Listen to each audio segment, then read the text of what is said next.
sit back and get ready to enjoy an unparalleled movie experience. IMAX. Never compromise.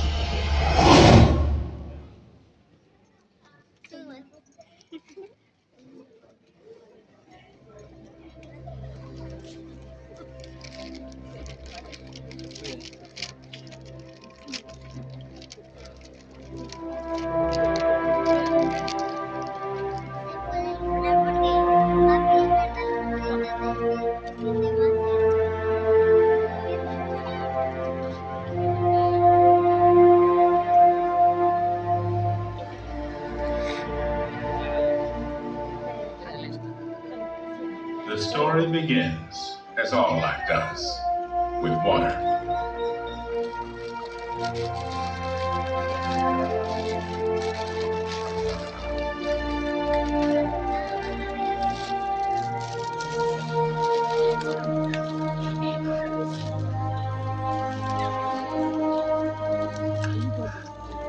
An abundance of water that fosters a luxuriant forest.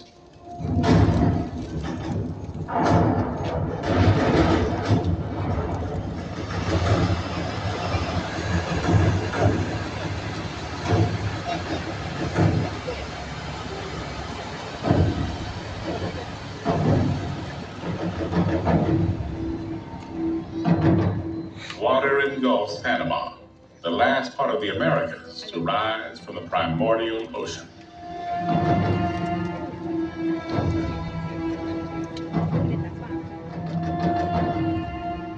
It is covered now by a sea of green, the largest Western Hemisphere rainforest outside the Amazon. Vegetation blankets even the volcanic mountains.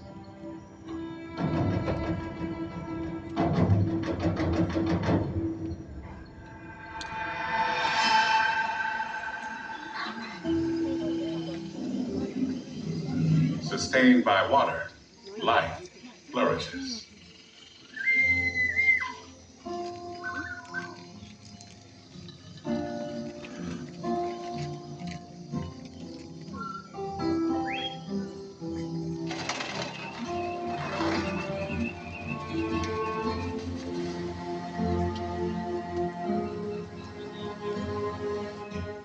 Panama is a paradise, unless your job is to cut through it.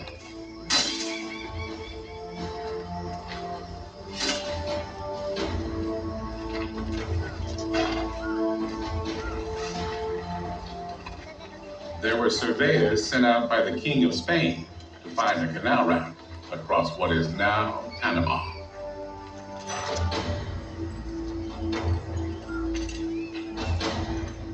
They didn't find it. What they found was nearly impenetrable jungle.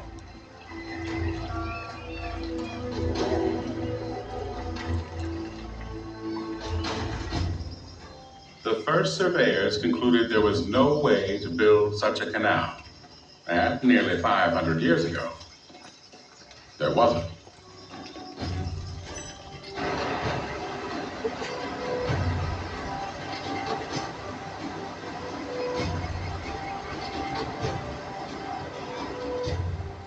But the idea lived on. What once seemed impossible is today a wonder of the world, a human triumph, and one of the great stories of all time.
An ocean giant, longer than 3 football fields, packed with thousands of truck-sized containers, steered from a bridge 12 stories high.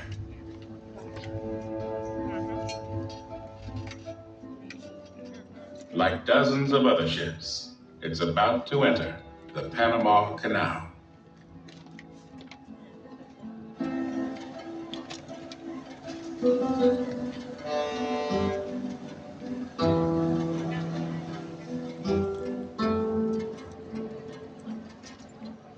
A canal voyage demands navigation so precise that Panamanian pilots with years of experience board every vessel.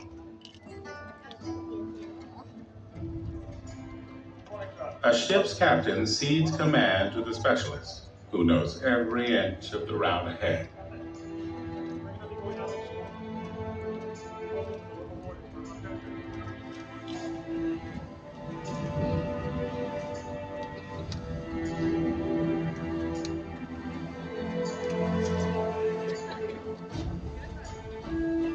The question is, why go to the trouble of cutting a pathway for ships through 50 miles of forest and mountains? Previously, ships risked a long and dangerous voyage around South America. Shipwrecks littered the seafloor. The only alternative was to ship cargo to Panama, the narrowest part of Central America, and carry it overland to a vessel on the other side.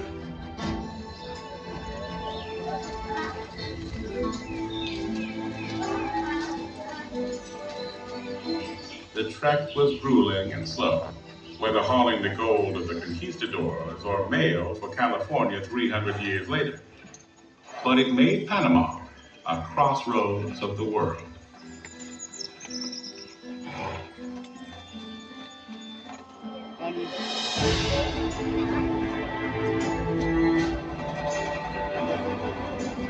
A rail line was built when the California gold rush brought a flood of miners headed west.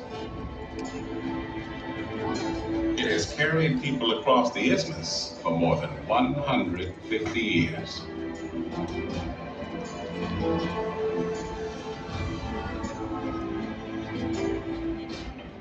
But most of the world's commerce travels in ships, not trains.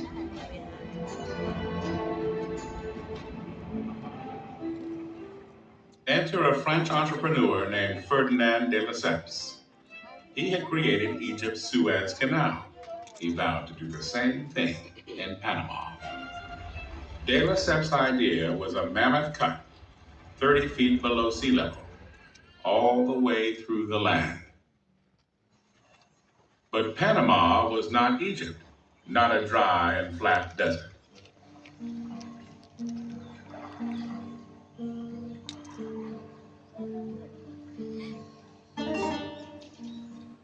Panama was crossed by a major river, the Chagres, and 8 months of rain a year drenched the land.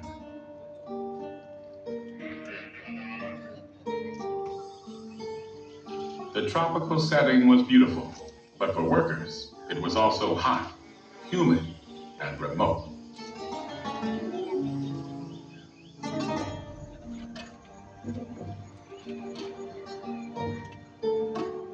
Men with axes, picks, and crude steam shovels would have to dig a trench nearly a mile wide and 350 feet deep through a mountain range of solid rock. They would have to move more earth than humans had ever moved before. Worse, they would have to survive one of the world's greatest killers without even knowing it was a killer.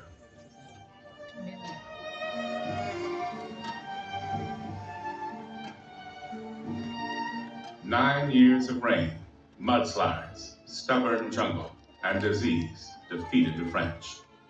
As many as 20,000 died. The waters of Panama washed away their dreams.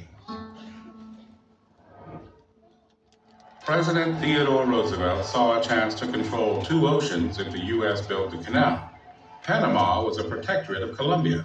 When a deal with the Colombians failed, Roosevelt sent a U.S. gunship to support Panamanian patriots. The revolution took one day, November 3rd, 1903. Panama was now a sovereign country.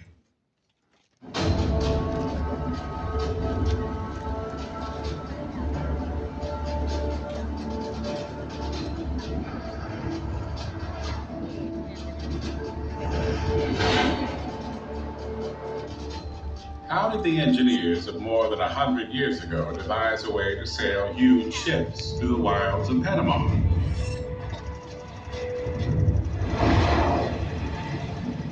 Going back in time, we can see the landscape that faced the arriving Americans.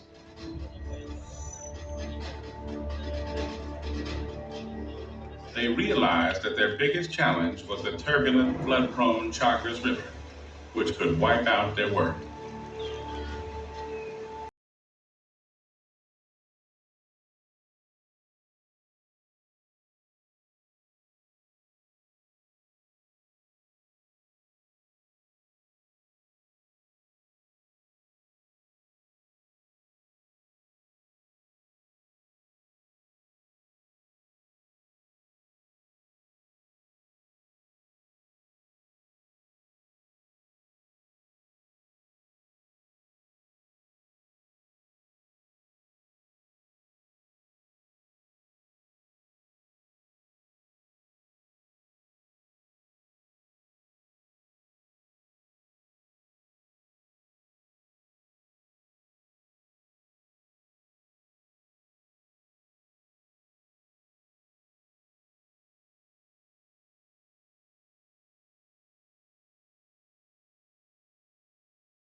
Second control pilot takes over at the halfway point and takes it the rest of the way out to sea.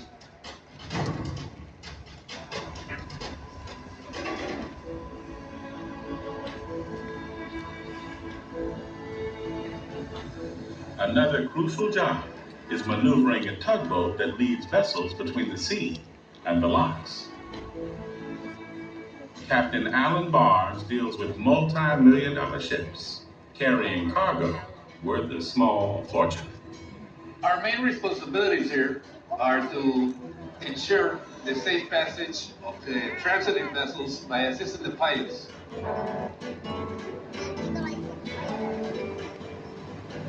The job is always changing, and you gotta adjust to every changing situation that happens.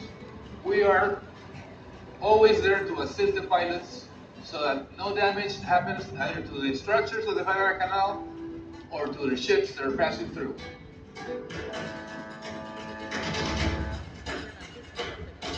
From the beginning, the people of Panama hoped the canal would belong to them one day.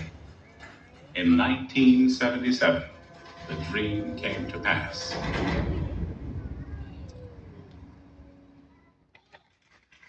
U.S. President Jimmy Carter and Panama's leader Omar Torrijos signed a treaty giving Panama complete control of the canal.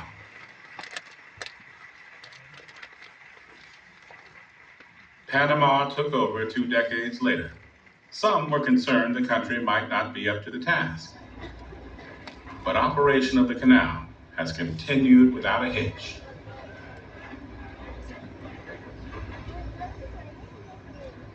It's a very unpopular thing among the American voters to do that, but it was the right thing to do. And I think it's worked out beautifully because I understand that now, compared to when the Americans had control of the canal, income from the canal has increased 5 times as great as it was.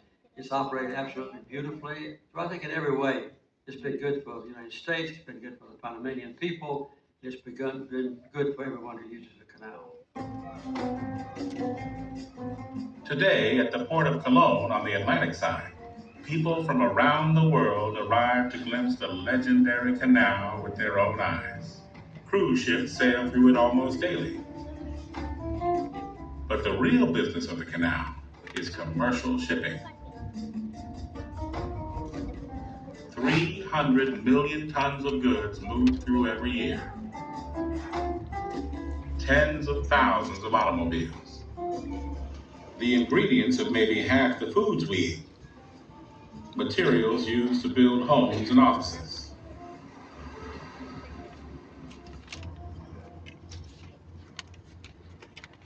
There are other man-made wonders, but most benefit the people of only one region. The entire world sends and receives vital goods through the Panama Canal.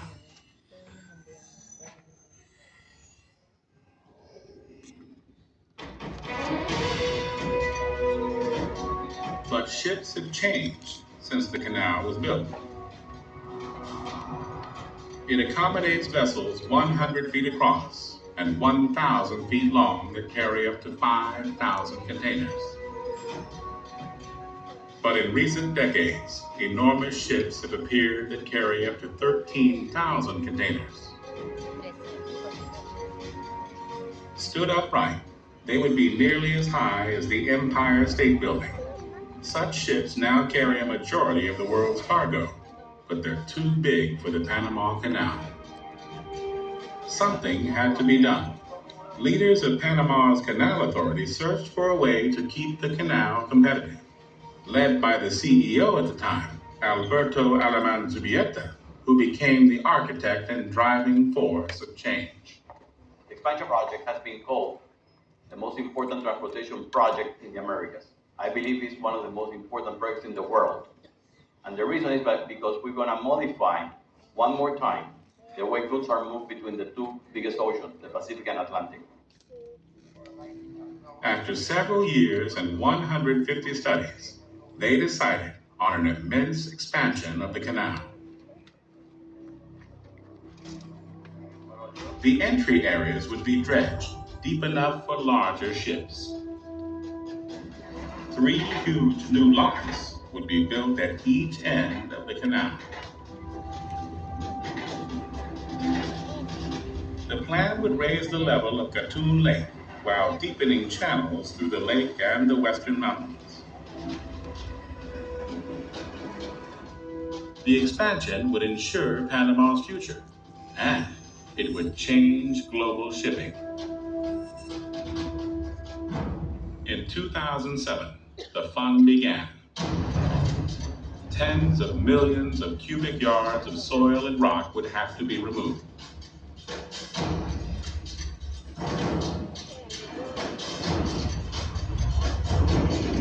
The water management company would now also become a giant earth-moving company.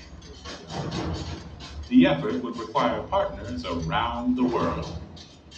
When we count all of the countries that have been somehow involved with this project, including not just the locks project, but all of the dredging and the earth-moving part of the project, we're looking at over 35 countries that are represented here. The biggest technical challenge that we foresaw in this program was actually the logistics of deployment of equipment would have to take place from all over the world, and also some of the fabrication of, like, for example, the gates would have to be fabricated elsewhere, not in Panama.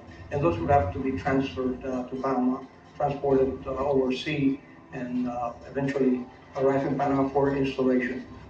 The new 10-story high gates, weighing 4,300 tons each, were built in Italy.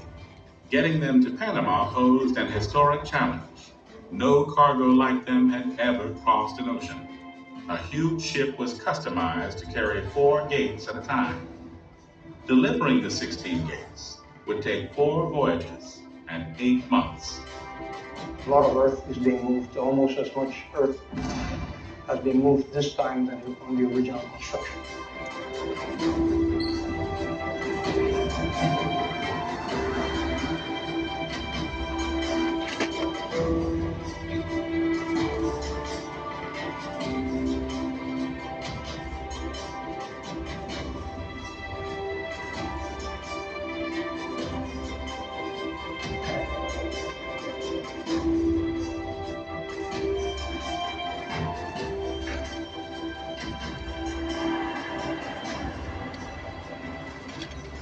The expansion demanded cutting-edge lock technology and the latest construction techniques. It would take 20,000 workers. Among them is Elia Espino de Marota, a Panamanian native and mother of 3, who has spent nearly 30 years as a canal engineer. Managing a project of this size with over 200 contractors is challenging and rewarding. You have to learn to deal with different people of different countries also, because we have a consortia from 3 different countries. We also have the PAC 4 people that has people from Mexico. We have people from Costa Rica. We have people from Italy, Spain, Belgium. You need to learn how all these different cultures need to work together. The new canal, even though it's much larger, it's 7% less water per lockage. So per ship, we're going to use 7% less water. And we're going to put 3 times the amount of cargo. Others have dredged channels deep enough for holes that reach 5 stories down.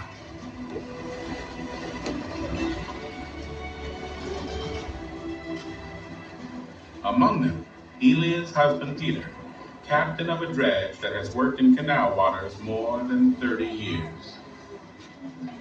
The expansion of the canal is not just the building of the new locks. There is involved the deepening of the existing waterway, the widening of the waterway, the moving of the buoys and the lighthouses that guide the ships through.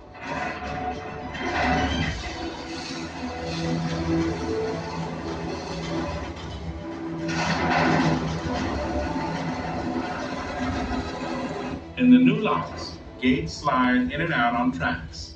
Double gates mean one can be repaired without stopping traffic. The main culverts filling or draining water are so large, 2 trains could pass within them. The locks are a leap forward in engineering and in green technology. 2/3 of the water is stored in basins, then recycled. The ships using the new locks are too big to be steered by locomotive mules and cables, so tugboats will guide them through.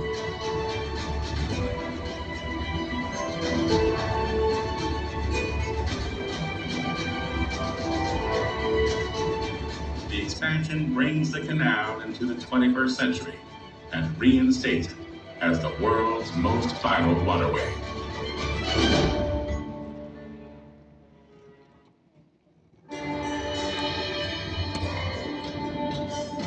Panama has other wonders besides the canal.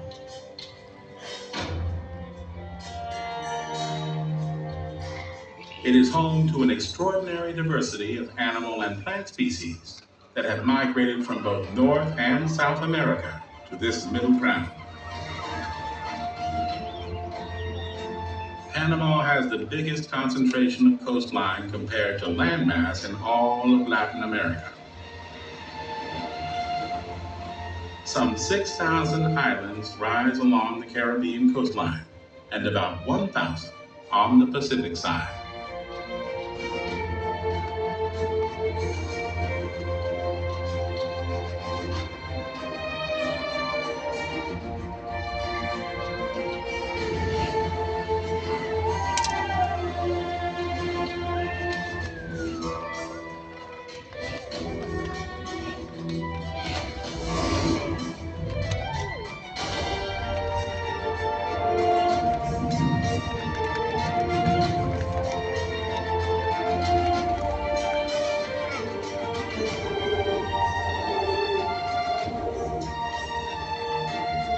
Parts of the rainforest remain as wild as they were in the days of the Spanish explorers.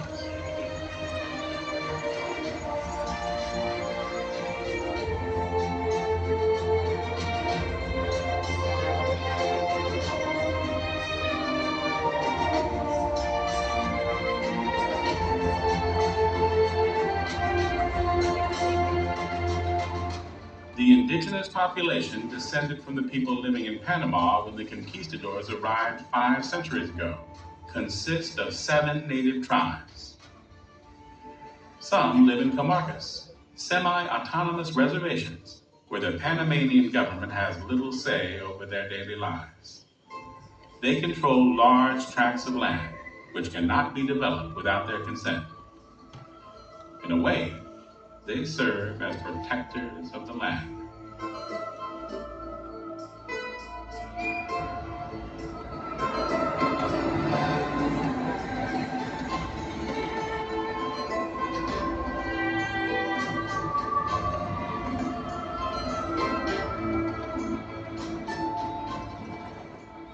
Once just a remote isthmus, Panama serves as a crossroads of the entire world, which has also made it a unique melting pot of humanity.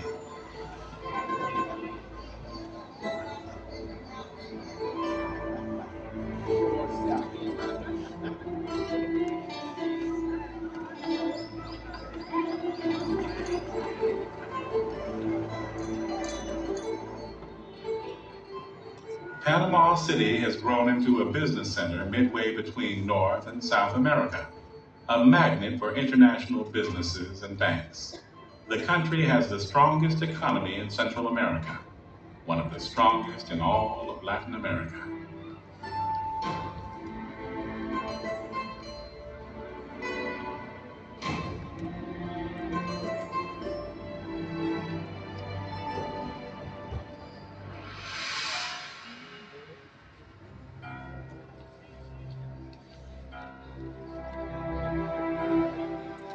A long time has passed since the Spaniard Vasco Núñez de Balboa discovered that Panama was a link between the Atlantic and Pacific.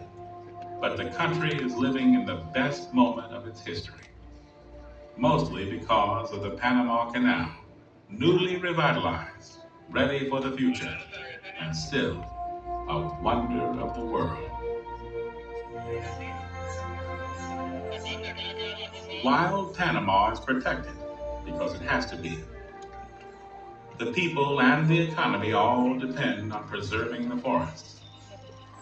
which store rainfall like sponges and fill Gatun Lake, which feeds the Great Canal.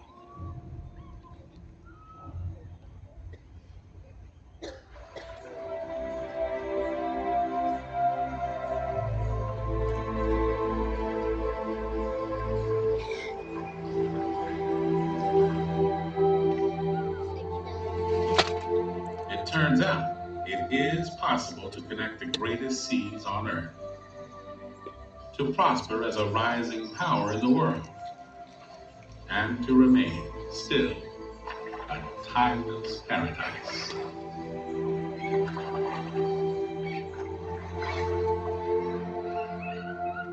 The secret, as Panama found, is not to fight the forces of nature, but to live harmoniously with them, to turn an abundance of water into a wellspring of prosperity and hope, and a gift to the entire world.